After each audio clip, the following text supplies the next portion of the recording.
Hi everyone, good morning. This is Rahul from Golden Future. આજે મારી જોડે છે દર્પણભાઈ. એ ભાવનગરથી આવ્યા છે એમના પેરેન્ટ્સ જોડે, અને મારી માટે ભાવનગરથી બહુ બધું ગાંઠિયા બી લઈને આવ્યા છે. આ દેખાય થેલી ભરીને. હવે એવી બધા જોતા હશો કે આ ગાંઠિયા કેમ લઈને આવ્યા છે. એમનો વિઝા આવી ગયો. મારી જોડે લાસ્ટ યરથી જોડાયેલા છે.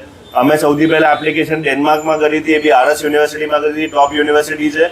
સમહાઉ ડિસિઝનમાં બહુ ટાઈમ થતો હતો. ડેનમાર્કે 6 મહિના ઉપર કરતા ડિસિઝન આપવામાં લઈ લીધું હતું. એટલે એમને ફાઇલ વિથડ્રો કરી હતી. તમે સમજો તો યુરોપિયન કન્ટ્રીમાં આ બી એક ઓપ્શન છે કે તમે ફાઇલ વિથડ્રો કરી શકો છો અગર તમારે ડિસિઝનમાં બહુ ટાઈમ લાગતો હોય. પછી અમે લોકો બીજો ઓપ્શન વિચારતા હતા ને એમાં એમને ફ્રાન્સ સિલેક્ટ કર્યું ને આ તમને એમના પાસપોર્ટ પર છે ને ફ્રાન્સનો વિઝા દેખાઈ રહ્યો છે. વિઝા સ્ટેમ્પ 2 દિવસમાં થયો છે એમનો. અને હવે દર્પણભાઈ બોલશે થ્રુ આઉટ એક્સપિરિયન્સ કેવો રહ્યો બધી વસ્તુમાં. મારો એક્સપિરિયન્સ હું શેર કરું તો લાસ્ટ યર 2023થી હું રાહુલ સરના કોન્ટેક્ટમાં છું.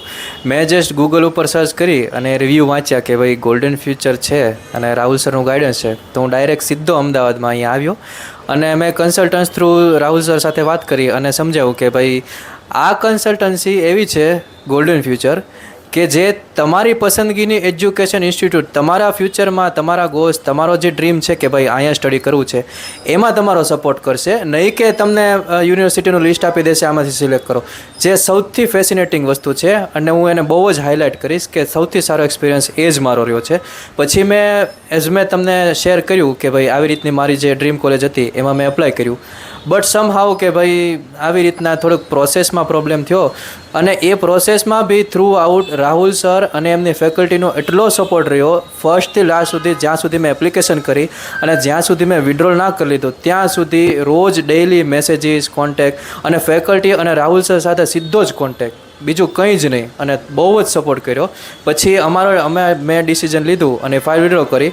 એના થોડા જ દિવસોમાં રાહુલ સરનું ફરીથી મેં ગાઈડન્સ લીધું અને એને મને બેસ્ટ ફ્રાન્સની ટોપ નોચ સારી એવી ક્રાઉન 3 કોલેજ મને સજેસ્ટ કરી અને બહુ સારી હતી, જેમાં મને બી ઇન્ટરેસ્ટ લાગ્યો. એટલે મેં ફટાકે તે એમાં એપ્લાય કરી દીધું અને ફરીથી આખી પ્રોસેસ બહુ જ સ્મૂથલી ચાલી. મારે કંઈ પણ કરવાની જરૂર ના પડી. એમનો ગાઈડન્સ અને એનો સપોર્ટ બેસ્ટ રહ્યો અને મેં 2 જ દિવસમાં મારા ફ્રાન્સના વિઝા સિક્યોર કરી લીધા. એટલે હું thank you so much Rahul સરને બી કહું છું. અને બેસ્ટ કન્સલ્ટન્સી છે. તમારે અમદાવાદ, ઓલ ઓવર ગુજરાત અને ઇન્ડિયામાં બી કોઈ પણ યુરોપનું જો તમે ડ્રીમ જોતા હો તો તમે સીધો ગોલ્ડન ફ્યુચરમાં કોલ કરો અને રાહુલ સરનું ગાઈડન્સ લ્યો. એમને કેજમાં એડમિશન લીધું છે, કેજ બિઝનેસ સ્કૂલ. જે લોકો જોઈ રહ્યા છે તમે જોઈ શકો છો કે IIM લેવલની કોલેજ છે અને એ ભાવનગરથી હતા. એમના પેરેન્ટ્સને પૂછ્યું અંકલ તમે તો મળવા આજે પહેલી વાર આવ્યા છો.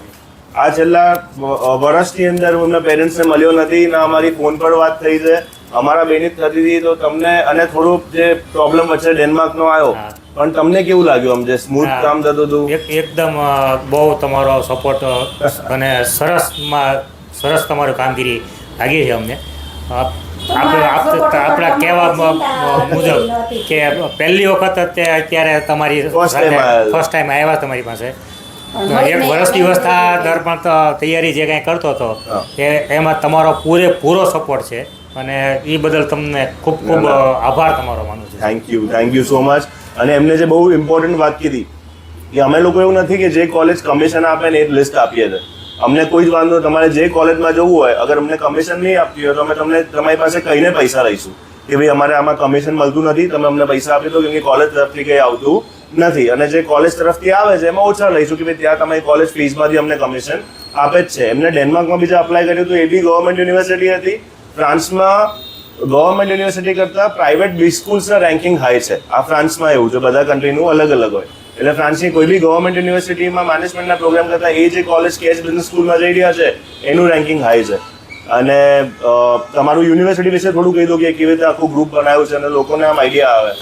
હા, જો મીન્સ કે તમારું કેજમાં તમે એનરોલ થશો કેજ બિઝનેસ સ્કૂલમાં તો સાઉથ ઇસ્ટ એશિયા કરીને એક તમારું ગ્રુપ જ આવશે. તમે જેવા એનરોલ થશો, તમારું એડમિશન થાય એટલે તમારા મેલ થ્રુ તે તમને કોન્ટેક્ટ આવશે અને એમાં આખું તમારું વોટ્સઅપ ગ્રુપ ખુલશે જેમાં સાઉથ ઇસ્ટ એશિયામાંથી જેટલા સ્ટુડન્ટ જતા હશે કેજ બિઝનેસ સ્કૂલમાં એ બધા તમારા કોન્ટેક્ટમાં આવશે. એટલે તમે જ્યારે ઇન્ડિયામાં હશો ત્યારથી તે તમારું નેટવર્કિંગ ચાલુ થઈ જશે અને તમારા ફ્રેન્ડ્સ બનવા ચાલુ થઈ જશે. બધા ફિલ્ડમાંથી હશે. તમારે કેવી રીતના કોણ પ્રોસેસ કરે છે અને એમાં બી એમનો આપણા ફ્રાન્સ થ્રુ એક મેનેજર હશે જે ગ્રુપમાં જે પણ તમને ગાઈડ કરશે. એટલે કેજ બિઝનેસ સ્કૂલનું ઓવરઓલ બી વર્ક બહુ જ સારું છે અને એ પણ તમને સામો એટલો જ સપોર્ટ કરશે.